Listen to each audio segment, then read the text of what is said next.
Une manifestation contre l'islamophobie est organisée dimanche à Paris. Il y a aussi l'éternel débat sur ces listes communautaires et il semblerait que le ministre de l'Intérieur veuille se pencher sur ce sujet. Et puis il y a le dispositif sur l'immigration qu'a présenté le Premier ministre hier.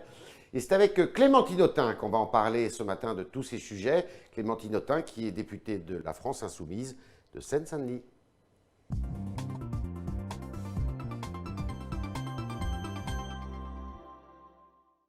Clémentine Autain, bonjour. Bonjour. Bienvenue dans ces studios. Alors la gauche se divise, semble-t-il, sur cette marche contre l'islamophobie qui a été lancée pour dimanche.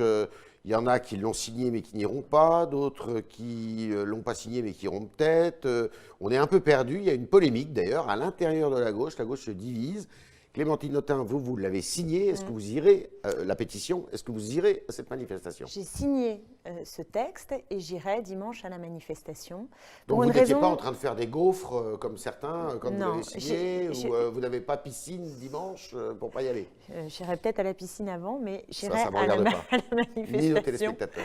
Mais j'irai à la manifestation très sérieusement parce Ouais. que je pense que nous traversons une période dangereuse durant laquelle les musulmans sont la cible d'une haine, d'un déferlement de stigmatisation qui est insupportable et qui met en jeu les valeurs républicaines de liberté, d'égalité, de fraternité, y compris même la question de la laïcité, qui prévoit le droit de croire ou le droit de ne pas croire. Donc face à ce torrent de violence qui s'abat sur des concitoyennes et des concitoyens qui sont également, pour la majeure partie d'entre eux, nos alliés dans la bataille contre Daesh, qui demandent souvent qu'on leur parle d'autre chose, qui ne veulent pas simplement être défendus ou être traités comme musulmans, mais simplement comme des citoyens, alors qu'ils sont aujourd'hui renvoyés à cela. Et on voit bien que le racisme contre les Arabes se manifeste aujourd'hui. Qui ne sont pas tous musulmans, les Arabes? Non, mais le racisme contre les Arabes se manifeste aujourd'hui par cette Clémentine forme Autain, il y a quand même une chose. de rejet. Il y a un racisme anti-arabe et il faut le combattre. Mais on peut aussi contester des signaux faibles ou forts adressés par une religion et on a le droit d'être contre ces signaux-là. Donc, est-ce qu'il n'y a pas un mélange des genres qui est dangereux là?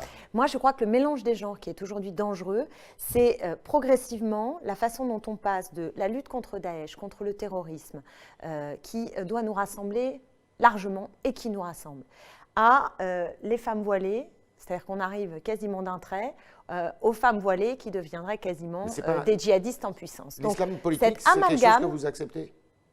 Toutes les femmes qui portent un foulard ne défendent pas l'islam politique. J'espère au moins qu'on est d'accord avec ça. Je ne sais pas. Moi, c'est moi qui vous interviewe. Oui, mais je veux dire, il faut être juste réaliste.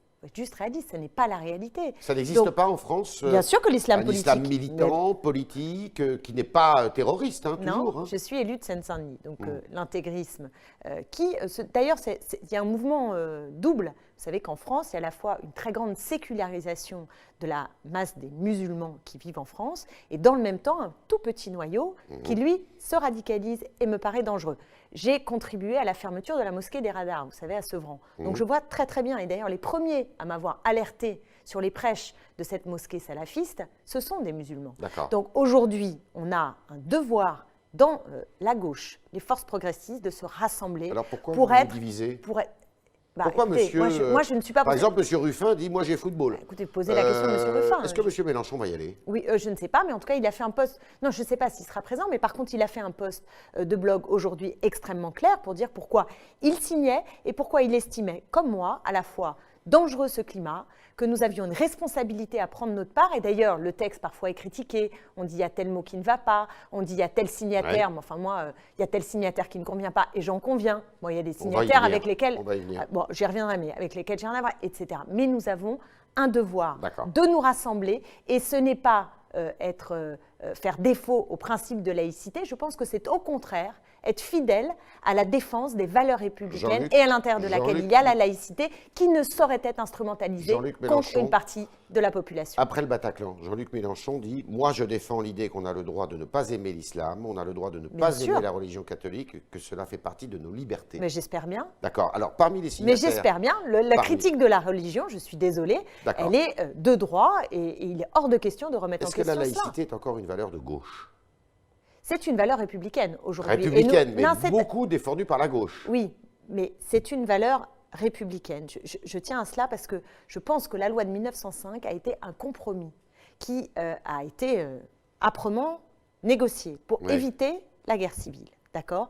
Et que donc c'est un point d'appui fondamental qui doit nous permettre dans la période actuelle de nous rassembler pour éviter toutes sortes de périls, mais notamment le péril qui serait, faisons attention stratégiquement, de aussi renvoyer des musulmans, c'est-à-dire en dehors de la République, et quelque part de les jeter dans les bras d'intégristes, et donc de ne pas être capable de favoriser cette volonté qu'ils peuvent avoir d'être là. Ils subissent les discriminations, ils subissent la haine. Il y a eu 2 lois de prise. En 2004, une loi contre le port de signes ostentatoires à l'école, et une autre en 2010 contre un voilement complet ou le fait de dissimuler, plus exactement, parce qu'il ne s'agit pas de voilement, de dissimuler son visage.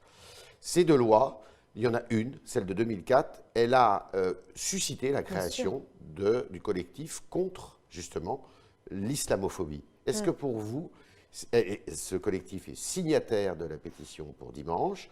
Il y en a d'autres collectifs, d'ailleurs, qui sont et qui estiment que cette loi de 2004, et ça figure dans la pétition, cette loi est liberticide. Est-ce que c'est une loi liberticide?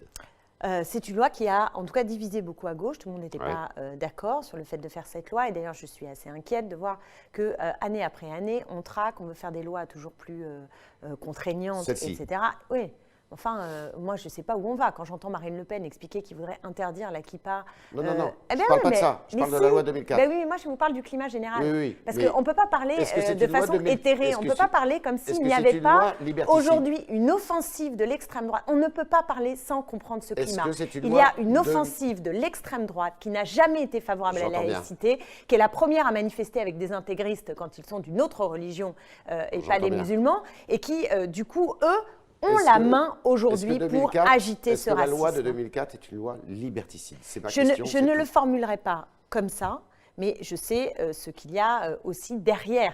À un moment donné. Derrière, ce dont je vous parle, c'est cette espèce de stigmatisation et de contrainte permanente qui vise les femmes qui portent le foulard en France. Donc vous seriez pour l'abrogation de cette loi? Non, je suis pour qu'on arrête de parler de ça. Là, je suis pour qu'on arrête cette affaire-là. Je suis pour qu'on arrête d'amplifier, d'ouvrir les plaies, les débats. On s'arrête. On se fie à la loi de 1905. Dimanche demandent l'abrogation. Mais vous savez que j'ai manifesté dans ma vie avec beaucoup de gens avec lesquels j'étais en profond désaccord. Vous savez, quand je suis allée à la manifestation de Charlie Hebdo, je n'étais pas très fière de manifester derrière des personnages comme Netanyahou et d'autres ministres de dictature internationale. Quand je manifestais, par exemple, pour Mireille Knoy contre l'antisémitisme, je n'étais pas très heureuse d'avoir des fachos qui me regardaient droit dans les yeux et qui me disaient « Vous, méfiez-vous, on va tuer vos enfants ». Droit dans les yeux, on me l'a dit. Et j'ai manifesté. Et j'ai manifesté parce que c'était juste pour Charlie Hebdo. Et j'ai manifesté parce que la cause de la lutte contre l'antisémitisme, elle me tient à cœur. Et bien là, je manifesterai parce que nous devons être là. Et si nous ne sommes pas là, je vais vous dire, il y a une responsabilité de la gauche, Monsieur Tréhard. C'est que si on se retrouve avec ce texte qui est discuté, ou des signataires qui peuvent être discutés également, ou bien sûr, ou même des présences de gens. Les frères musulmans, paraît-il, ont appelé à cette manifestation. Franchement, je vous assure, je n'ai rien à voir avec les frères musulmans. Mais rien. Je ne suis pas d'accord avec eux. Et je combats l'islam politique. Mais je serai dans cette manifestation et j'appelle à ce que les forces progressistes et les personnalités y soient les plus nombreuses possibles parce que c'est nous qui donnerons le là. Et si nous avions été capables d'avoir une réunion, un texte, toutes ces forces progressistes pour prendre la main là-dessus, je pense qu'on ne serait pas dans le même état. Le collectif contre l'islamophobie qui demande l'abrogation de la loi de 2004. Vous ne m'écoutez pas. Je vous dis que le combat contre la haine des musulmans aujourd'hui est un combat progressiste qui concerne notre famille. On a déjà et qui la rassemble en réalité. Déjà eu l'exemple. Et qui la rassemble. On a eu l'exemple avec des cris ou plutôt des slogans antisémites, antisionistes, ça existe. Qu'est-ce que vous faites si c'est comme ça? Il y a de l'antisionisme aussi parmi ces collectifs. D'abord, je ne suis pas d'accord avec vous pour mélanger antisémitisme et antisionisme. D'accord. Faisons un peu attention. Non, mais genre qu'on est très précautionneux quand c'est islamophobie. Je connais le problème par cœur, mais vous savez qu'il y a certains députés sur les bancs de l'Assemblée nationale qui réclament à ce que l'antisionisme soit assimilé à de l'antisémitisme. Oui, je trouve ça assez C'est grave. pas le sujet. Ah ouais, mais Le je trouve sujet, ça assez est-ce grave que s'il y a comme des, revendication. s'il y a Mais je le dirais. des slogans antisionistes pendant cette manifestation, Monsieur Tréhard, je suis une femme libre, je suis une femme de conviction. Vous Et si j'entends des slogans. départirez de ça? Bien sûr, bien sûr.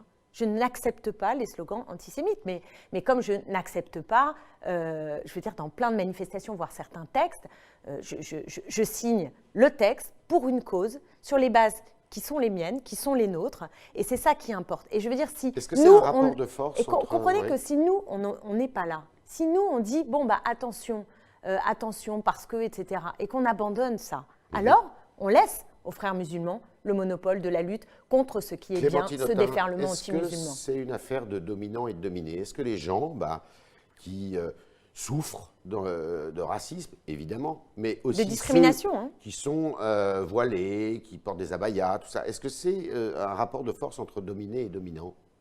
C'est un dominé et dominant. Oui, il y a une partie Riche et pauvre. Bien sûr qu'il y a une part qui relève de ça. Comment vous Oui, expliquez je le alors crois. Je que le crois. l'islamisme, pour le coup, Je le pas crois. l'islam, soit largement alimenté par l'Arabie Saoudite ou l'Iran? Et alors, c'est pas contradictoire? Ce ne sont pas des dominés. Ce ne sont pas des dominants. Ce sont des dominants, ce ne sont pas des dominés. Oui, alors, attention, parce que là, on passe de, par exemple, moi je vois à Sevran, Villepinte et Tremblay, moi je suis élue de Seine-Saint-Denis, donc je parle très régulièrement avec des femmes qui portent un foulard, et je peux dire d'ailleurs à quel point elles ne mettent pas toutes la même chose dans ce foulard, Ouais. qui d'ailleurs, permettez-moi de faire cette insiste, parce que je trouve qu'il y a un débat qui se mélange beaucoup, c'est que tantôt on nous dit c'est un problème de laïcité, tantôt on nous dit c'est un problème d'émancipation des femmes. Donc il faut bien, à mon avis, faire attention à ce qu'on met en avant, parce que quand j'entends la droite et l'extrême droite avoir des poussées féministes incroyables dès lors qu'il s'agit du foulard, et que pour le reste des causes, évidemment, il n'y a plus personne, voire même on peut être dans la manif pour tous et ça ne pose pas de problème d'un point de vue, là, justement, des revendications émancipatrices. Je dis attention à l'utilisation de cet argument, et y compris de la stratégie. Si on pense que ce foulard est un signe d'aliénation, est-ce que vous croyez sincèrement que c'est par cette espèce de flambée démente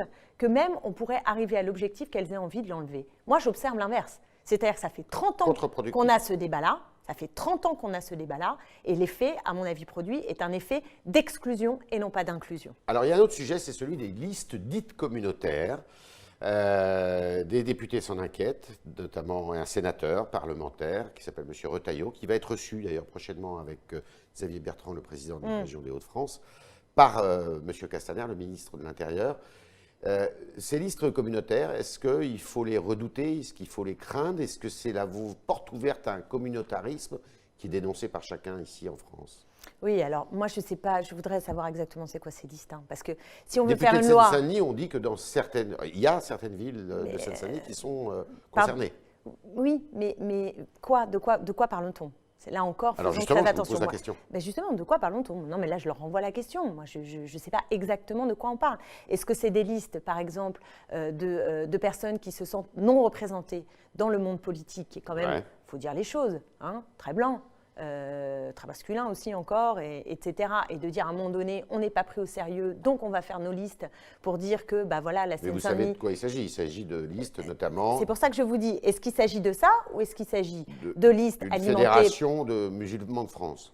par un islam politique qui serait derrière, et dans ce cas-là, il faut mener la bataille politique, mais faisons quand même un petit peu attention, parce que si quand on ouvre la boîte de Pandore de la loi, ça peut aller très loin. Qu'est-ce qu'on fait de partis qui se disent chrétiens, y compris dans leur intitulé? Un parti démocrate musulman, ça vous gênerait? Non, mais un parti démocrate chrétien, ça vous gênerait, monsieur? Non, mais Tréhard? je vous pose la question. Ben, pas moi, je vous pose aussi la ça question. existe, ça. Ben voilà. Donc vous voyez comme les choses sont complexes dès lors qu'on va vouloir légiférer. Et c'est pour ça que je reviens sur la question de la législation, c'est que quand on réouvre la boîte de Pandore, par exemple, sur les femmes qui accompagnent dans les sorties scolaires, vous voyez, je ne crois pas que ça apaise. Je ne crois pas que ce soit de nature à faire bien appliquer l'esprit de la loi sur la laïcité. Je ne crois pas que ça apaise. Et là, on est dans un état où si on continue comme ça, on va vers la guerre civile. Donc moi, je dis, faisons attention. On va vers la guerre civile si le débat s'enflamme. Mais il est en train de s'enflammer, il est inquiétant. Moi, je vous le dis franchement, il est inquiétant. Et en allant à cette et ceux à qui aujourd'hui, vous ne contribuez pas à ça? Ben non, moi je crois que c'est l'inverse, c'est que je pense que nous avons trop tardé à dire ça suffit. Maintenant, ça suffit. Et pour l'instant, ce débat y grimpe et ceux qui en profitent, c'est l'extrême droite parce qu'on va sur le terrain de l'extrême droite, ce qui est la même chose avec l'immigration. Hein.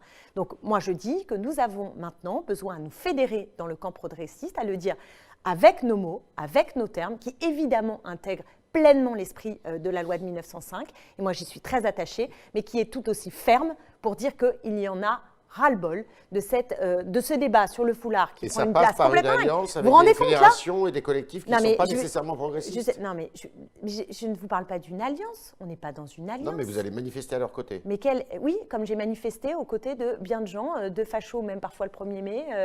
Voilà, ça c'est... Vous n'avez jamais été à la manifestation de Jeanne d'Arc, quand même.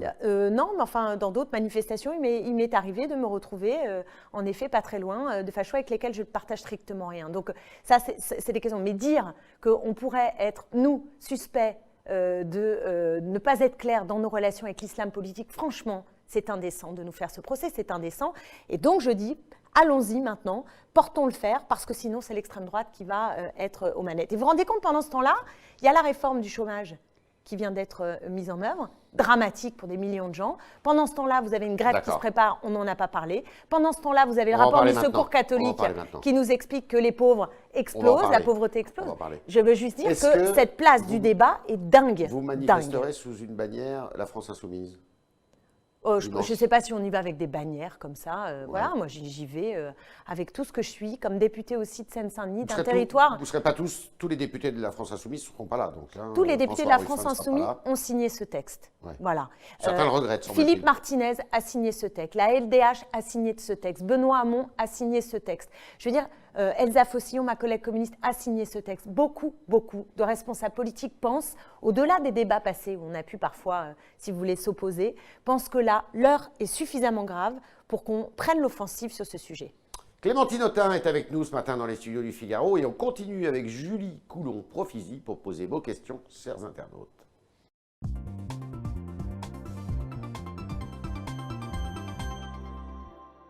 Julie, qui apparaît à l'écran, bonjour. Bonjour Yves, bonjour Clémentine Autain. Bonjour. Alors on commence avec un constat très péjoratif de Hussard sur Twitter qui dit « Toutes ces villes de banlieue, aux mains des communistes depuis 30 ans et d'autres partis d'extrême gauche d'ailleurs, sont des ramassis de misère, de clientélisme et d'islamisation. » Donc qu'est-ce que vous répondez à ce constat qui est très sombre?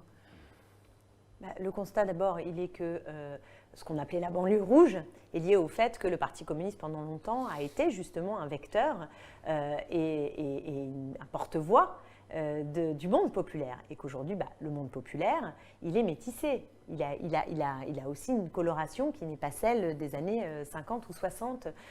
Donc, moi, en tout cas, comme élue d'une gauche franche, je suis fière de représenter un territoire populaire. À ce propos, je ne comprends même pas la question. Hervé Galarondo, qui est un de nos confrères, qui était longtemps au Nouvel Observateur, avait écrit un livre fameux il y a quelques années en disant « Le problème de la gauche, c'est qu'elle a… »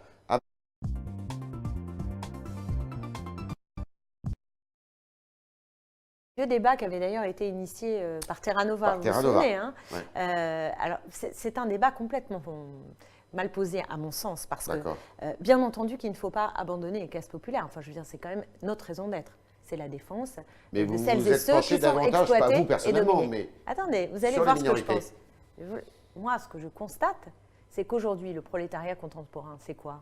C'est les femmes de chambre qui sont exploitées dans les hôtels, ce sont les travailleurs du bâtiment sans papier qui sont super exploités, ce sont justement ceux dont on parlait tout à l'heure aujourd'hui qui sont musulmans et sont discriminés et sont aussi partie prenante de ce monde populaire. Donc l'idée qu'il faudrait choisir entre défendre le monde populaire ou défendre les droits des femmes ou les droits des migrants ou la question du racisme, pour moi, il n'y a strictement pas à choisir. Au contraire, les questions sont terriblement imbriquées. Même si le droit des femmes n'est évidemment pas le droit d'une minorité.